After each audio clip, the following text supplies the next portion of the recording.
Begin with the end in mind. That's one of the 7 habits of Stephen Covey's 7 habits of highly effective people. That's what most of us think when we're looking at retirement. That's the end for us. But how do we get to that? What is the number? How do we calculate that? And are we on track? Today, we're going to go through how you can calculate your retirement number.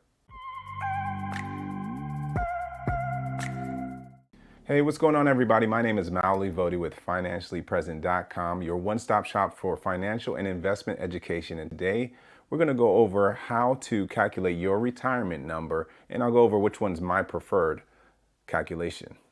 A safe and healthy retirement is one of the biggest goals for a lot of us who are younger. So I want you to picture your 20-year-old self or all the way up to your 40-year-old self.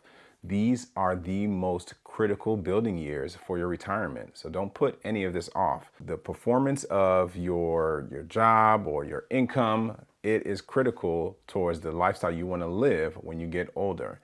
Some of us have aspirations of traveling or moving and relocating and doing different things and being adventurous, but you can only do that if you prepare. Retiring early or retiring comfortably does not happen by accident. So before you look at these 3 different ways to calculate your retirement, I want you to think about your current lifestyle and see, is it sustainable? Is it comfortable? Is there room to grow? And then introduce these different methods of how to calculate your retirement number. Your cost of living is going to be a key component in calculating a lot of how you retire. So I'm going to reference the link below in this video and then also right above. That way you'll be able to, if you've never done it before, use this free budget template that will allow you to figure out your monthly expenses. Number 1, tenfold. So this is simply a method where you take your current income, so your gross salary, and you multiply by 10, and that's it. So if you make $80,000 a year, if you multiply by 10, you would have $800,000 as your goal towards retirement. I don't think this is the best method, but I do think it is a way to quickly eyeball or figure out a ballpark number and see if you are on track towards that number. If you're going to use this method, I would recommend using a number higher than 10 to be somewhere safe. Or if you know that you have a very low-cost lifestyle, maybe this might be okay, because as you move forward in time, you should be investing as well, and that investment as it grows can be much higher than that $800,000. Number 2, 80% of your current income. So this method is somewhat similar, but if you make $80,000 a year, 80% of your income would be $64,000. So now $64,000 in retirement or in your investments and savings will represent a year of retirement. You can estimate maybe you'll live a retired lifestyle for 15 years. Well, 15 times 64,000 would be $960,000. This amounts a little bit more, and if you have investments continue to grow for you and work on your behalf, this might be something that's realistic that you can pull from each year during retirement. It's important to note, though, the longer you live, the more you will need. And there are many people who have more life than money when it comes to retirement. So you don't want to be in that position.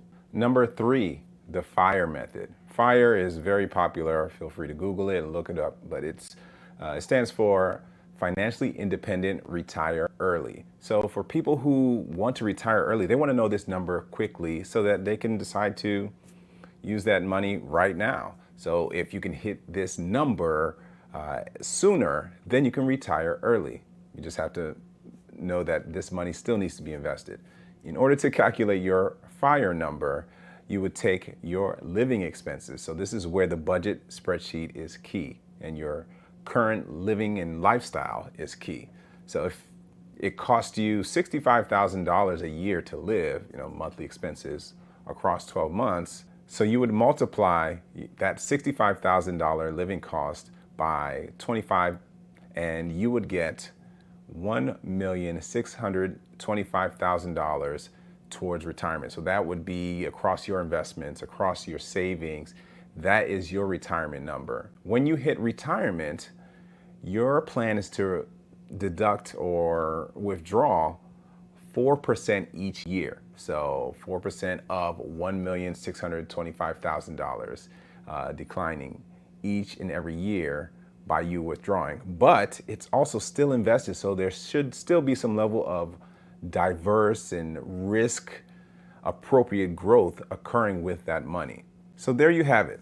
All three calculations, relatively simple. The way to get there is not always the easiest, but these are three quick and easy ways to be able to figure out, hey, am I close to retirement, or is retirement feasible for me? Am I going to have to work till a much older age? Or do I need to make sure that when I am of retirement age, I'm going to be able to do some type of part-time work to supplement any gaps?